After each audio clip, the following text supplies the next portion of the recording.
Hello mga beshi! For today's video, pupunta nga po ako sa birthday at binyagan. Nagpaalam na nga po ako kay Mama Abby na aalis na po kami. May paiyakap pa nga, akala mo namang matagal kami hindi magkikita. Kainitang tapat nga ilakad namin mga beshi. Naku po'y kutis ko, lalo na lang talaga ako ng itim. Pagdating nga namin sa may reception, nakita namin agad si Ninong Junel. Ngayon nga lang po ako nakapunta sa reception na to mga beshi. Ang ganda-ganda nga ng view niya, nakaka-relax. Andito nga din po yung lolo-lola ko sa side ni Papa. Syempre, mabait tayo kaya magbubless tayo mga beshi. Yung nakapitch nga po lolo ng bininyagan. Ang sasarap nga ng handa mga beshi, may menudo, mixed vegetable, may beef, kare-kare at fish fillet. Sumandok na nga po ako ng kanin ko mga beshi, yung kaya ko lang ubusin. Nilagyan na nga po ako ng ulam ng catering. Tara, kain na po tayo mga beshi. Thank you po Lord sa lahat ng blessing. Habang kumakain nga po ako mga beshi, papakita ko po sa inyo yung view dito. Alam nyo ba mga beshi, pangarap ko mag-birthday sa resort. Pagtapos ko nga kumain mga beshi, binigay ko na yung regalo ko.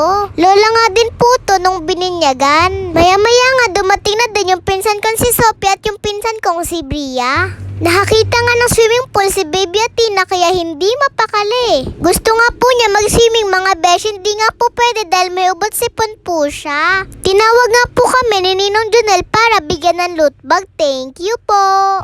Ayaw pa nga pong kunin ni Bea, nahihiya pa. Nag-bless nga din po ako kay Lola Rachel. Kinamusta nga niya po ako kung okay naman daw po yung pagbablog ko. Sabi ko nga po okay naman po. Ito nga din po si Lolo Junior, yung lolo ng bininyagan. Si Baby Miley nga po pala yung may birthday at bininyagan. Sinusubuan nga pala ng lollipop ni Baby Athena si Baby Miley. Nagpalit na nga po ako ng panswimming ko mga beshi.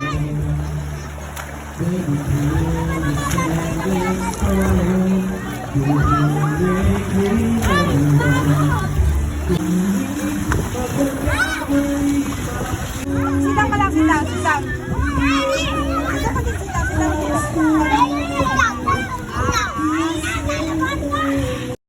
Maya-maya nga, sumunod na din mag-swimming yung dalawa kong pinsan. Ang cute nga, magkamukha pa sila ng rash guard.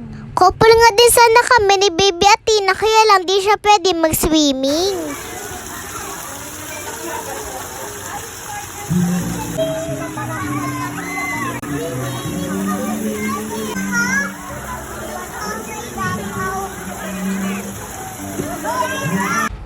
Ginaw na ginaw yung dalawa habang kumakain. Nagutom nga ako kalalangoy kaya kumuha ko ng pagkain mga beshi. Umiiyak nga si Baby Athena, gusto sa lapag kumain kaya dito na lang kami kumain.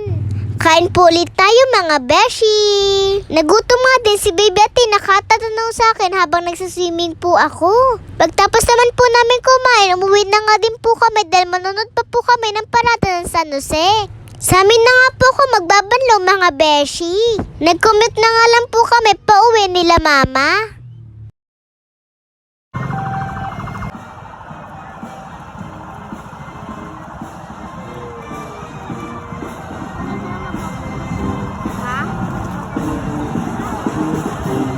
Kasi maliit na no? Hakit ang radio. Hindi naman ata to.